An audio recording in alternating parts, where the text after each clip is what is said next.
제가 봉독토록 합니다. 아브라함이 사레에게 이르되 그대의 요정은 그대의 수중에 있으니 그대의 눈에 좋은 대로 그에게 행하라 하매 사레가 하갈을 학대하였더니 하갈이 사레의 앞에서 도망하였더라. 여호와의 사자가 광야의 산곁 곧 술길 샘물 곁에서 그를 만나 가로되 사레의 여종 하갈아 내가 어디서 왔으며 어디로 가느냐. 그가 가로되 나는 나의 여주인 사레를 피하여 도망하나이다. 여호와의 사자가 그에게 이르되 내 여주인에게로 돌아가서 그 수하에 복종하라. 여호와의 사자가 또 그에게 이르시되 내가 내 자손으로 크게 번성하여 그 수가 많아 셀 수 없게 하리라. 여호와의 사자가 또 그에게 이르시되 내가 잉태하였은즉 아들을 낳으리니 그 이름을 이스마엘이라 하라. 이는 여호와께서 내 고통을 들으셨음이니라. 그가 사람 중에 들나귀같이 되리니 그 손이 모든 사람을 치겠고 모든 사람의 손이 그를 칠지며 그가 모든 형제의 동방에서 살리라 하니라. 하갈이 자기에게 이르신 여호와의 이름을 감찰하시는 하나님이라 하였으니 이는 내가 어떻게 여기서 나를 감찰하시는 하나님을 배웠는고 하니라. 이러므로 그 샘을 부엘라 헤로이라 불렀으며 그것이 가데스와 베렛 사이에 있더라. 아멘. 기도하겠습니다. 사랑의 아버지 하나님, 이 시간에 저희들이 하나님 말씀을 들으려 합니다.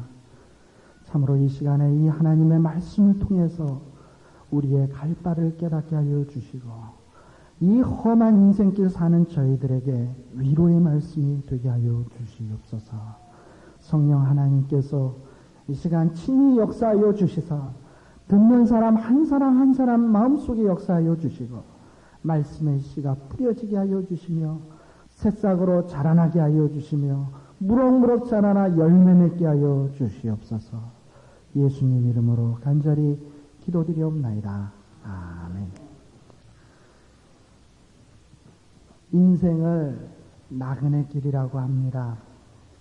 과연 우리는 어디서 와서 어디로 가는 것일까요? 여러분들에게 제가 여러분은 어디서 왔습니까? 또 그리고 어디로 갑니까? 라고 이렇게 묻는다면은 여러분들 나름대로 아마도 대답할 것이 있는 줄 압니다. 특별히 여러분들에게 어디서부터 왔느냐라고 묻는다면은 더더욱 대답할 것이 많을 줄 압니다. 나는 한국에서 몇 년도에 이 미국에 왔다.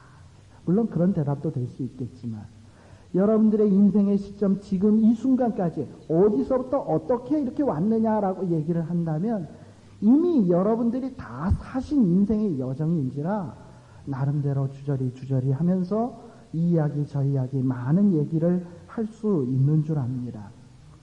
그러나 이제 여러분들은 어디로 가실 겁니까? 인생을 어떻게 사실 겁니까? 앞으로 무슨 일이 여러분 앞에 기다리고 있을 겁니까? 그리고 여러분은 어떻게 될 것입니까? 라고 묻는다면 여러분들은 자신 있게 대답할 수 있는 사람이 그렇게 많지 않으리라고 생각이 됩니다. 왜냐하면요, 우리의 미래는 참 불확실해요. 내일 당장 우리 앞에 어떤 일이 어떻게 전개될런지 정확하게 이야기할 수 있는 사람은 한 사람도 없습니다. 따라서 내가 앞으로 어떻게 될 건지, 어디로 내 인생의 행로가 어디로 갈 건지, 내 미래가 앞으로 어떻게 될 건지 정확하게 얘기할 수 있는 사람이 없습니다. 뭐 인생이라고 이렇게 커다랗게 놓고 생각지 않아도 좋아요. 내일 여러분은 어떻게 사실 겁니까? 어디로 내일 가실 겁니까? 어디에서 무엇을 어떻게 하실 것입니까? 물론 나름대로 계획은 있을지 모르지만 그러나 내일 예기치 않은 상황으로 어떤 일이 어떻게 전개될런지는 아무도 모른다는 말입니다. 그러나 우리들은 각기 다른 과거를 갖고 있고 다르게 살아왔지만은 지금 이 순간에는 이 하나님 앞에 예배드리는 이 자리에 똑같이 와 있습니다. 물론 나름대로는 각자 고민의 내용이 다르고 또 살아온 그 여러 가지 인생의 여정이 다르고 생각한 것이 다릅니다. 경험이 다릅니다. 그런데 지금 이 순간 우리는 하나님을 경배하는 이 자리에 함께 와 있습니다. 예배가 마치면 여러분들은 각기 제 갈 길로 가실 것입니다. 그리고 여러분들 제 나름대로의 삶을 살아가실 것입니다. 그런데 어떻게 사시겠습니까? 어디로 가시겠습니까? 앞으로 어떤 생각을 가지고 사시겠습니까? 우리가 먼 길을 가면서도 내가 지금 어디로 가는 거지? 내가 지금 무엇을 하고 있는 거지? 하는 것을 알지 못하고 열심히 가는 것만큼 참 맹랑한 것이 없어요. 운전을 하다가 길을 잃어서 한참 차는 50마일, 60마일 달리고 있는데 이게 도대체 어디로 가는 건지, 어떤 방향으로 가는 건지 알지 못한다면 얼마나 참 이거 맹랑한 것이겠습니까? 열심히 방향을 모르고 가면 갈수록 나중에 돌이키기는 참으로 힘든 일입니다. 그래서 우리는 늘 우리 자신에게 이런 질문을 던져야 돼요. 내가 어디서부터 지금 이 순간까지 와 있는가? 그리고 나는 이제 앞으로 어디를 향해서 어떻게 살아갈 것인가?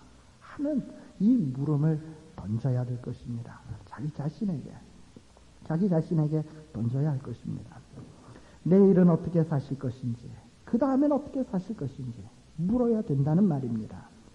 그런데 오늘 읽은 이 말씀에 보게 되면은 우리 하나님께서 불쌍한 여종 하갈에게 8절 말씀에 보면 하갈아 내가 어디서 왔으며 어디로 가느냐라고 묻고 계십니다. 하갈이라고 하는 불쌍한 여인에게 내가 어디서부터 와서 어디로 가느냐라는 이 질문을 던지고 있습니다. 창세기 말씀을 보면 이와 비슷한 질문의 내용이 이 말씀을 포함해서 3군데 나오고 있습니다. 그 첫 번째는 우리 하나님께서 아담에게 이와 같은 질문을 던지셨어요.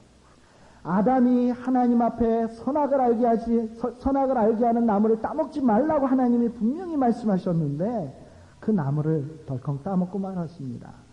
그리고 자기가 부끄러운 줄을 알고 이 바지 입는 데다가 치마로 무화과나무 잎사귀를 따서 치마를 만들고 하나님의 낯을 피해서 꼭꼭 숨어버렸습니다.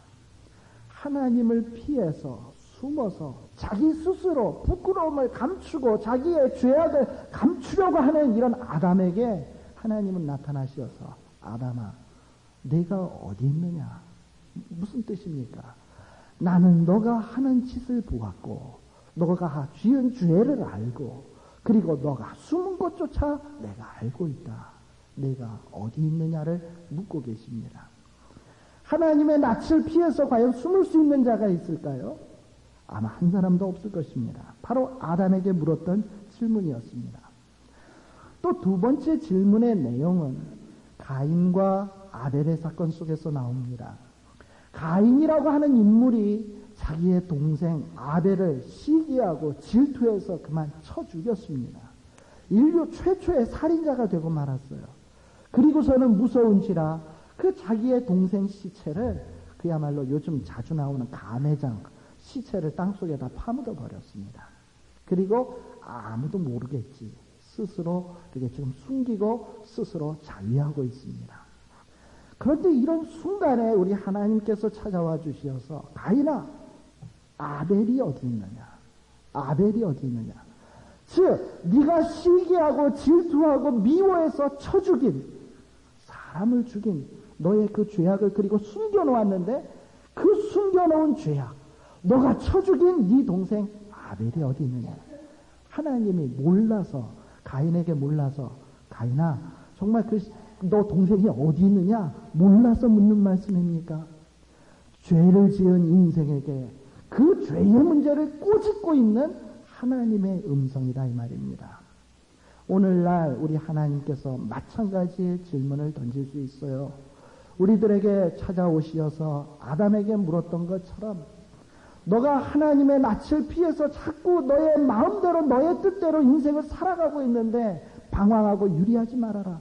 내가 지금 있는 자리가 어디냐? 라고 묻습니다. 또한 우리가 하나님 모르게 지었다고 숨겨놓은 죄악이 있을 수 있습니다. 하나님은도 모르고 사람도 모르고 나만 알겠지 하는 이런 죄악이 있을지 모릅니다. 그런데 그러한 우리에게 찾아오셔서 너의 그 지금 숨기고 있는 죄악이 어디 있느냐라고 물으실 수 있습니다. 그 질문 앞에 여러분들은 어떻게 대답하시렵니까? 그런데 오늘 읽은 이 말씀에는 하갈에게 묻고 있습니다. 이 하갈에게 하갈아, 내가 어디서부터 와서 그리고 지금 어디로 가는 중이냐? 하나님이 몰라서 물으시겠습니까? 다 알고 물으시는 말씀이십니다. 그럼 이렇게 다 알고 묻는 데는 뜻이 있겠죠. 이유가 있겠죠. 왜 이런 질문을 할 일 없어 묻겠습니까? 분명히 깊은 의미가 담겨져 있을 것입니다. 또한 이 질문은 오늘날 우리에게도 마찬가지로 하는 질문일 수도 있습니다. 여러분들이요, 어디서 왔습니까? 그리고 어디로 가십니까? 마찬가지로 하나님이 우리에게 묻는 질문일 수도 있다는 말입니다. 그러면 이 뜻이 과연 무엇일까요? 이 뜻을 알아야 우리 자신에게 적용할 수 있을 것 아니겠습니까? 첫 번째, 이 하갈에게 물으신 질문의 내용, 어디서 왔느냐? 어디서 왔느냐? 어디로부터 왔느냐? 라는 이 질문은 이 하갈이 지금 아주 고통스러운 상황, 비극적인 상황, 광야에서 쓸쓸하게 걸어가는 비참한 상황 속에 있는데 그 비참한 상황이 되어지게 된 원인이 무엇이냐, 그 비극의 과거가 도대체 무엇이냐를 묻는 질문의 내용입니다.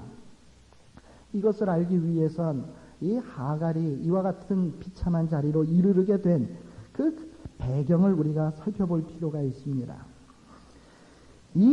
우리가 잘 알다시피 믿음의 조상 아브람, 이 아브람에게 하나님은 나타나셔서 아브람아, 너가 본토 친척 아비의 집을 떠나서 내가 지시할 땅으로 가라 라고 명령하셨습니다. 참 어려운 명령이었습니다. 그러나 이 어려운 명령을 믿음의 조상 아브라함은 기꺼이 순종하고 하나님 지시하는 곳으로 갔어요. 하나님께서는 놀라운 축복을 약속하여 주셨습니다. 내가 너에게 땅으로 받는 땅을 다 주겠다. 물질적인 축복을 주겠다. 약속을 했습니다. 아울러서 또 주신 축복이 뭐냐? 하늘을 봐라.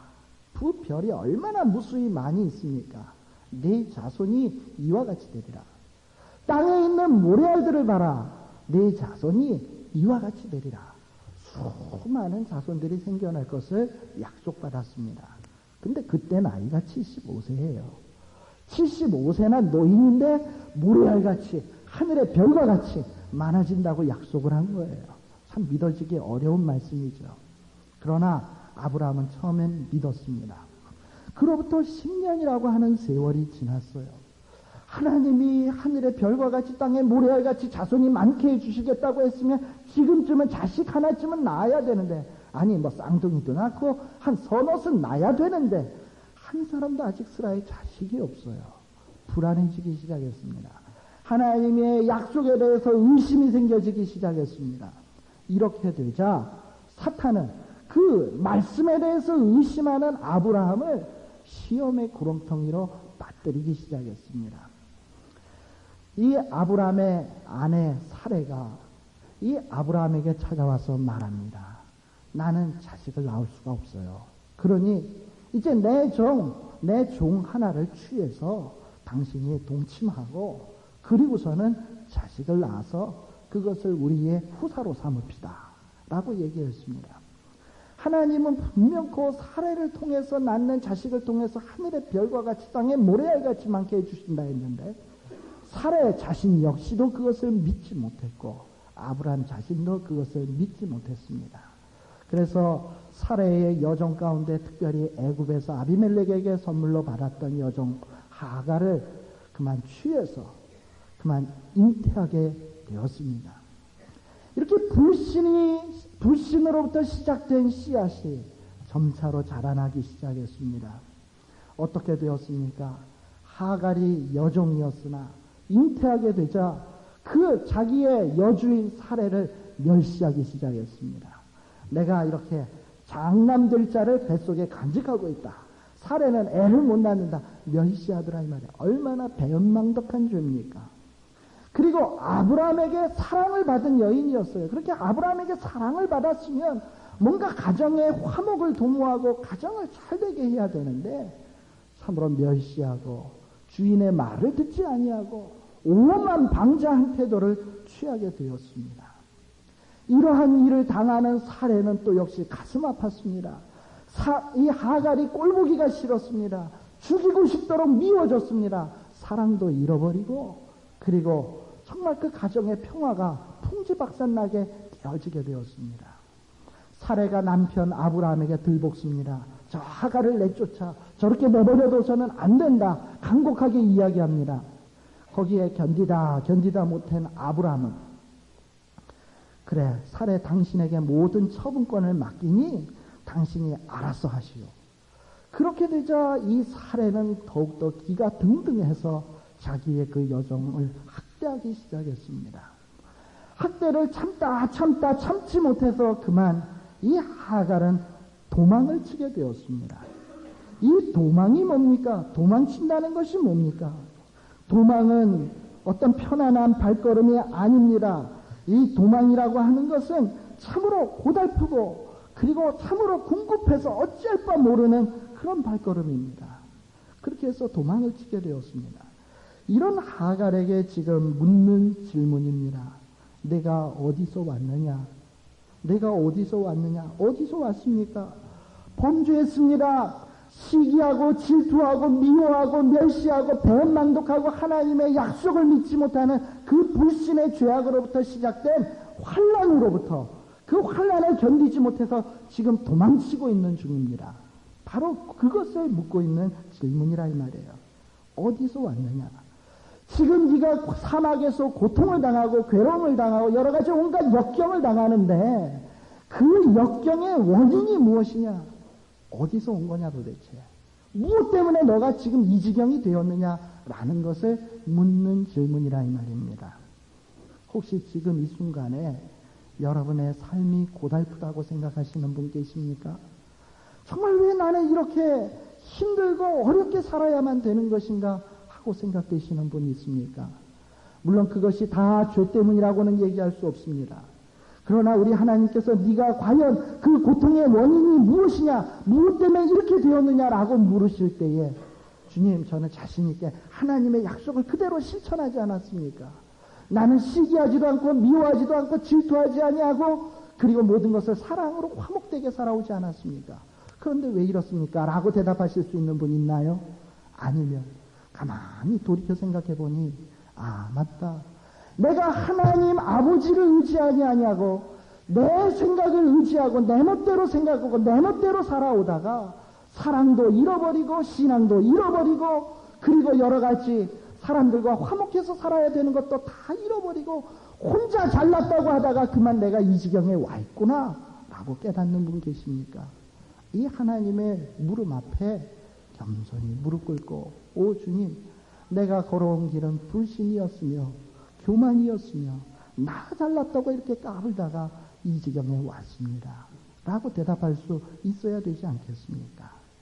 바로 이 하갈에게 묻는 질문의 내용이 바로 이것이라 이 말입니다. 하갈아, 내가 지금 고통당하는 이유가 무엇이냐? 내가 지금 이 상황에서 방황하는 이유가 무엇이냐? 내가 어디로부터 왔느냐? 주인을 멸시하던 집에서부터 오지 않았습니까? 하나님의 약속을 믿지 못하던 집에서부터 나오지 않았습니까? 바로 그것을 묻는 질문이라 이 말입니다. 또한 이 질문은 과거를 묻는 질문뿐만이 아닙니다. 이 질문은 이 하갈이라고 하는 한 불쌍한 여인의 인생의 미래를 묻는 질문입니다. 지금 이 하갈에게 묻습니다. 내가 어디서 와서 이제는 어디로 가느냐? 어디로 가느냐라는 말입니다. 범죄로 출발한 고통스러운 인간 행로의 미로가 무엇이겠느냐고 묻는 질문의 내용이에요. 그런데 지금 이 질문, 어디로 가느냐라고 묻는 이 질문에 대해서 하갈은 아무런 대답을 할 수가 없습니다. 지금 도망쳐 나오긴 나왔는데 어디로 가야 될지 알지 못해요. 지금 어디로 가야 자기가 살 수 있는지조차 알지 못합니다. 지금 본인이 나온 상황은 사막이요. 사방이 똑같아 보여요. 어디가 동인지 어디가 선지 알 길이 없습니다. 그런데 학대를 못 이겨서, 고통을 못 이겨서 원한을 품고 뛰쳐나온 그냥 궁급한 그 발걸음일 뿐입니다. 앞날의 계획도 없이 그저 걸어가 보자. 학대를 당하기보다는 그저 걸어가 보자. 그리고 어떻게 해서 살 수 있는 길을 찾아보자 하고 갑니다. 그러나 방향 없이 가면 살 수 있나요? 자멸의 걸음일 뿐이에요. 죽음의 행진일 뿐입니다. 어두움의 행진일 뿐이에요. 참으로 바보 같은 행진일 뿐입니다. 정말 그녀는 행방 없는 암담한 걸음을 걷고 있을 뿐입니다. 그런데 이 여인만 불쌍한 게 아니에요.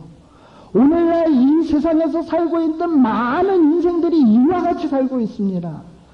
그저 세상에서 먹지 않으면 고통스러우니까, 돈 없으면 고통스러우니까, 이 고통을 면하기 위해서 돈 벌어야지.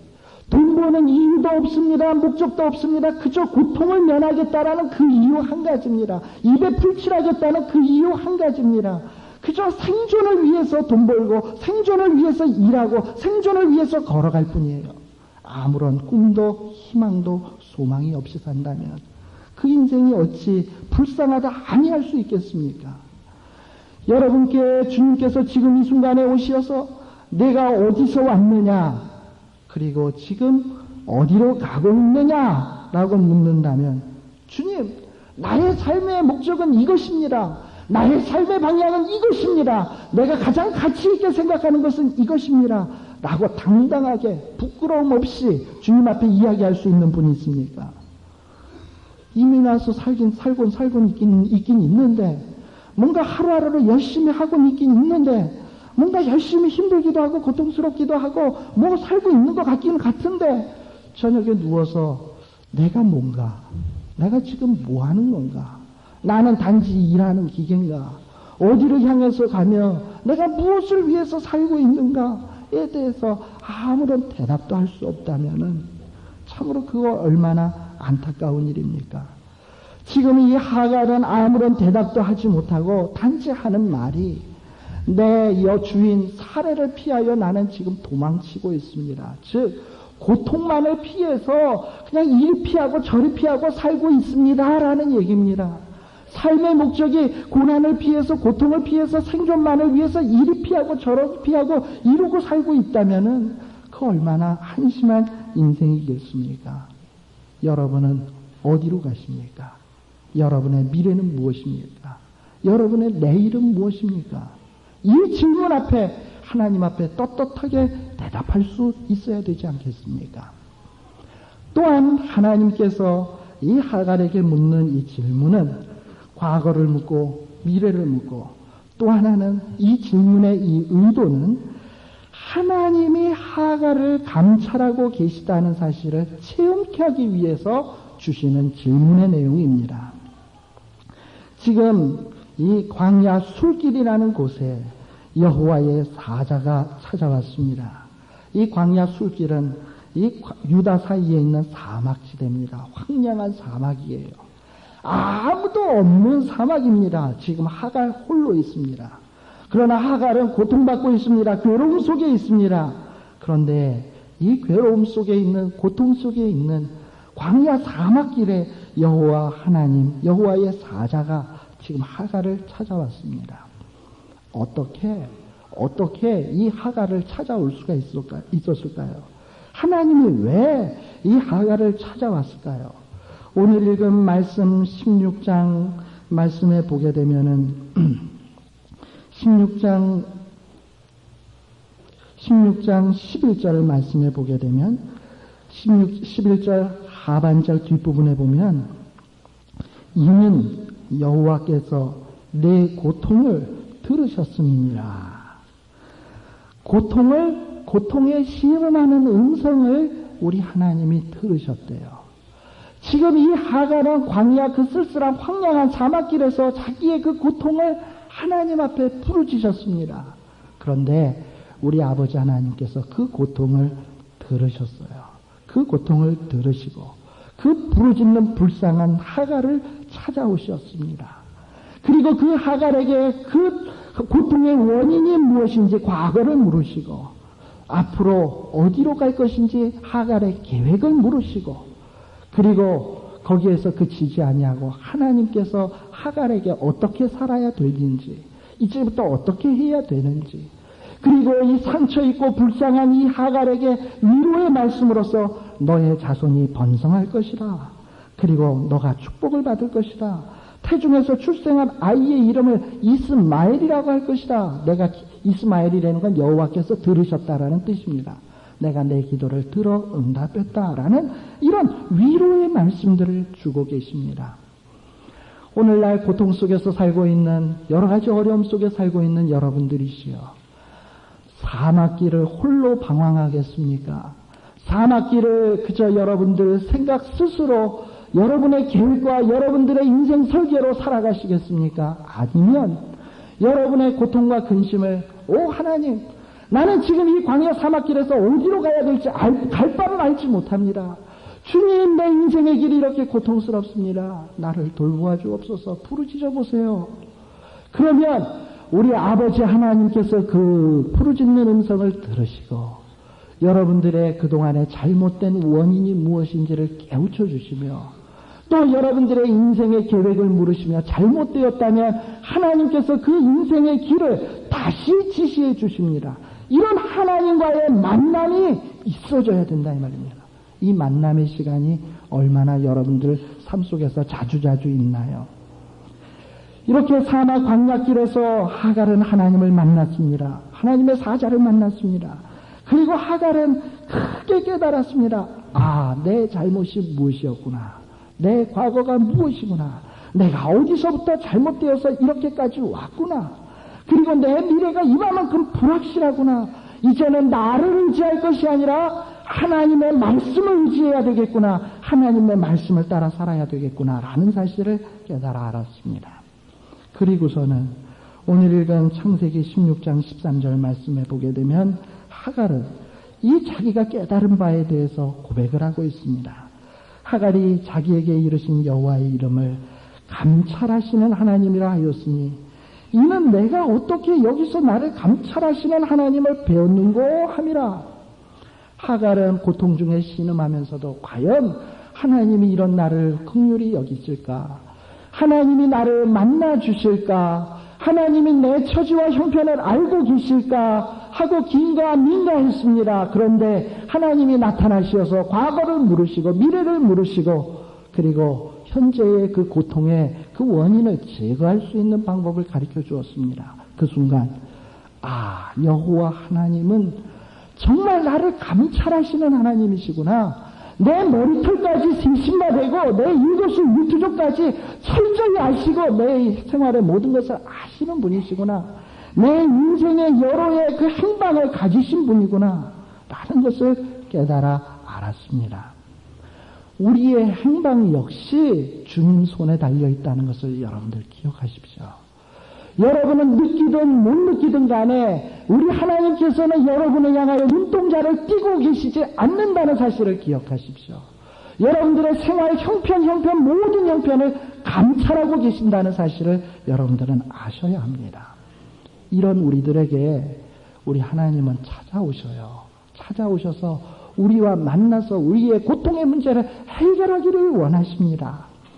주님 부활의 날 낙심과 실망 속에서 두 제자가 실망하여 그 무거운 발걸음을 엠마오로 향하여 가고 있었습니다. 부활의 주님이 어떻게 하셨나요? 이 엠마오로 향하고 있는 두 제자와 함께 하셨습니다. 그리고 그 두 제자에게 다가가셨습니다. 너희가 길 가면서 서로 주고받는 이야기가 무엇이냐? 그 이야기의 내용은 무엇이었습니까? 야, 이제 우리가 어떻게 살아야 되냐? 예수님도 돌아가셨는데 우리에게 무슨 소망이 있냐? 무슨 꿈이 있냐? 낙심과 절망의 얘기밖에 더 했겠습니까? 그런데 예수님은 찾아오셔서 너희들이 하는 이야기가 무엇이냐? 너희들이 지금 절망스럽고 낙심 어린 이야기들을 나누고 있는데 그 내용이 무엇이냐? 그리고서는 주님은 어떻게 하셨습니까? 과거의 성경의 말씀을 쭉 강론하시면서 주님은 부활하셨다. 그리고 소망이 있다. 너희에게는 꿈이 있다. 너희에게는 할 일이 있다. 라고 뭔가 소망을 주시고 희망을 심어주지 않았습니까? 이 엠마오의 두 제자는 다시 그 낙심과 절망의 발걸음에서 부활의 생명의 새 걸음으로 출발할 수 있지 않았습니까? 바로 주님은 이와 같이 낙심과 절망 속에 있는 자들에게 찾아와 주시어서 소망을 주기를 원하신다 이 말입니다. 디베리아 바닷가에서 주님이 돌아가신 후 낙심한 제자들, 그저 힘없이 바닷가에서 고기 그물을 던지고 있었습니다. 밤새도록 던졌지만은 아무것도 잡지 못했습니다. 가뜩이나 낙심스러운데 고기까지 못 잡고 밤낮을 맞으면서 그 밤새 지냈던 자신들의 모습이 얼마나 처량하겠습니까? 얼마나 한심하겠습니까? 그런데 그 처량해 보이는 디베랴 바닷가에 주님께서 찾아오셨어요. 얘들아, 너희들에게 고기가 있느냐? 얘들아, 너희에게 고기가 있느냐? 대답할 말이 무엇입니까? 없습니다. 아무것도 가진 것도 없습니다. 주님이 돌아가셨으니 소망도 없고 꿈도 없고 잡은 고기도 없습니다. 참 한심하기 그지없습니다. 그런데 주님께서는 그들에게 말씀하셨습니다. 가서 배 오른편에다 그물 한번 던져봐. 어떻게 되었습니까? 놀라운 기적으로 엄청난 고기를 잡지 않았습니까?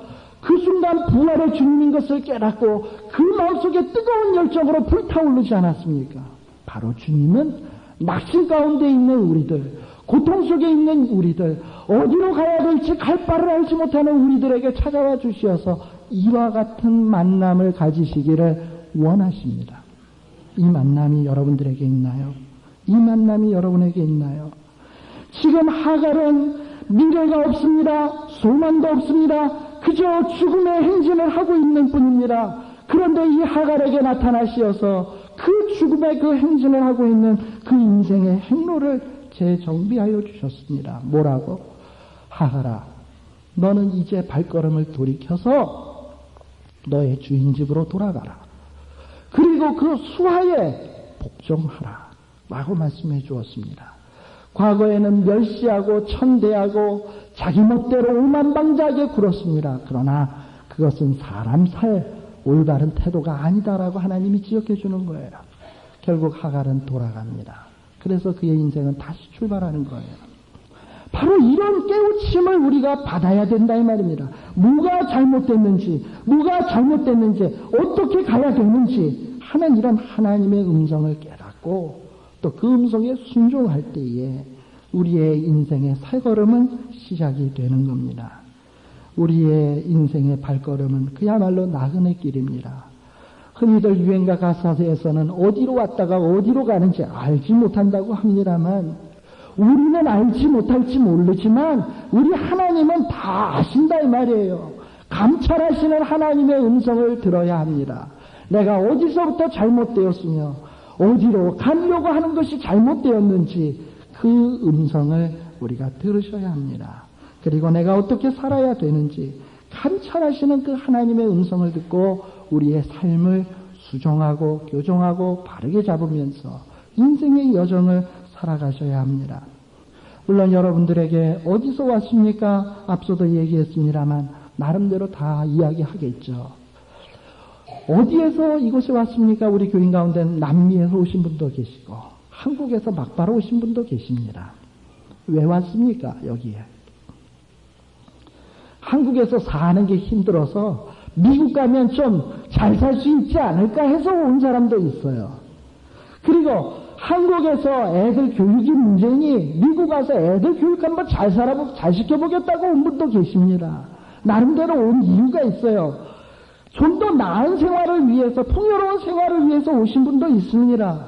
그런데 막상 지금 이 자리에 와보시니 여러분들의 심정은 지금 어떠하십니까? 막상 미국 와보니 야 이거 별거 아니구나. 때로는 이러려고 내가 왔나? 그냥 아파트에서 강아지 모양 집 지키려고 내가 왔나? 이런 생각도 드신다 이 말이에요. 그리고 이렇게 내가 언제까지 살아야 되는가? 난감하다 이 말입니다.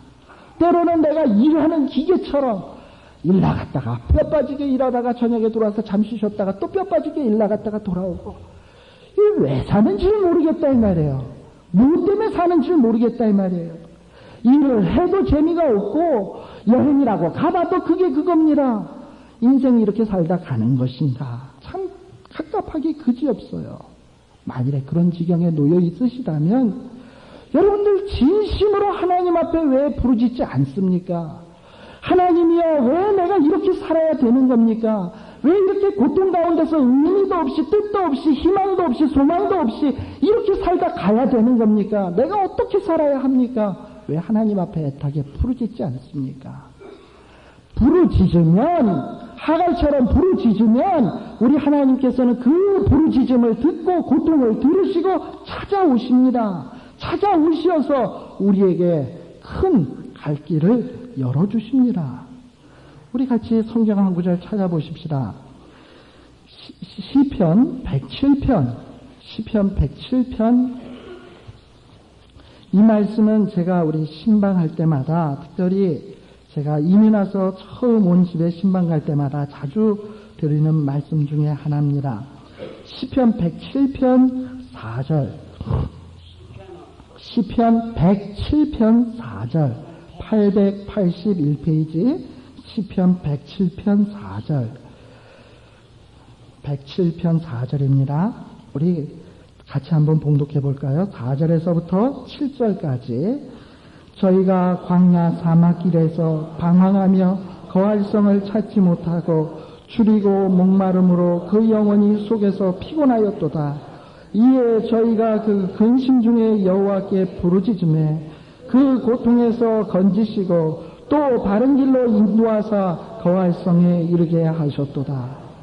광야 사막길같이 사방이 어디인지 알지 못하고 어디로 가야 바른 길인지 알지 못하고 과연 오아시스가 어디인지 모르는 그런 황망한 상황 속에서 줄이고 목마름으로 하나님 앞에 부르짖으면 우리 하나님이 어떻게 하신다고요? 6절에 근심 중에 여호와께 부르짖음에 고통에서 건져주시고 또 어떻게 해요? 바른 길로 인도하사 거할 성에 이르게 해주신다고 했습니다. 하나님의 약속이에요. 왜 여러분들이 인생을 어떻게 살아야 되는지, 어디로 가는지 알지도 못하면서 삶의 의미도 뜻도 없으면서 그저 그렇게 사시면서 왜 하나님 앞에 이런 간곡한 부르짖음이 없습니까? 하나님 앞에 부르짖어 보세요. 그러면 우리 하나님께서 그 음성을 들으시고 고통에서 건져주시고 바른 길로 인도해 주셔요. 또한 이 시편 107편 28절에서도 비슷한 내용이 나옵니다. 28절에도 보면 이에 저희가 그 근심 중에 여호와께 부르짖음에 그 고통에서 인도하여 내시고 광풍을 평정히 하사 물결로 잔잔케 하시도다. 저희가 평온함을 인하여 기뻐하는 중에 여호와께서 저희를 소원의 항구로 인도하시는도다. 여호와의 인자하심과 인생에게 행하신 기이한 일을 인하여 그를 찬송할지로다. 이런 하나님의 은혜를 여러분들의 삶 가운데서 체험하십니까? 인생활의 이 고달픈 상황 속에서 이러한 주님의 바른 길로 인도해 주시는 주님의 음성, 우리를 소원의 항구로 인도해 주시는 주님의 음성을 듣고 계십니까? 우리는 매일 아침마다 하나님 앞에 물으셔야 합니다. 주님, 내가 어디서 와서 오늘 이 아침에 일어나서 주님 앞에 부르짖는 겁니까? 오늘 이 하루 내가 어디로 가야 하며 어떻게 살아야 합니까? 물으셔야죠. 그리고 말씀을 펴놓고 하나님 하교해 주옵소서. 내가 어떻게 살아야 되는지 바른 길로 인도해 주옵소서. 간절히 소망하는 마음으로 성경 말씀을 펴 들어야지요. 그럴 때 우리 하나님께서 우리를 인도해 주는 것을 체험하기 시작합니다. 놀라운 소원의 항구로 인도해 주시는 하나님의 손길을 체험합니다.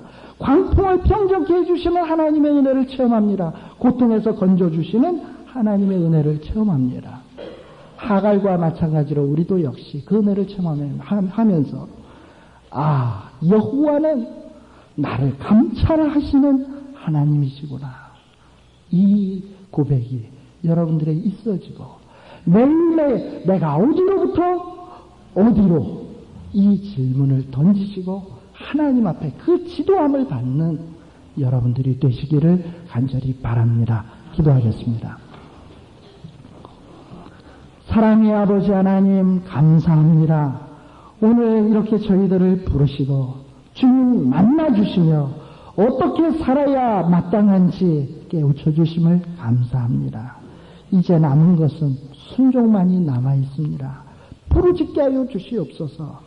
말로만 기도해야지, 생각 속으로만 기도해야지가 아니라 아침에 일어나는 순간 주님 앞에 무릎을 꿇고 주님, 내가 어디로 가오리까?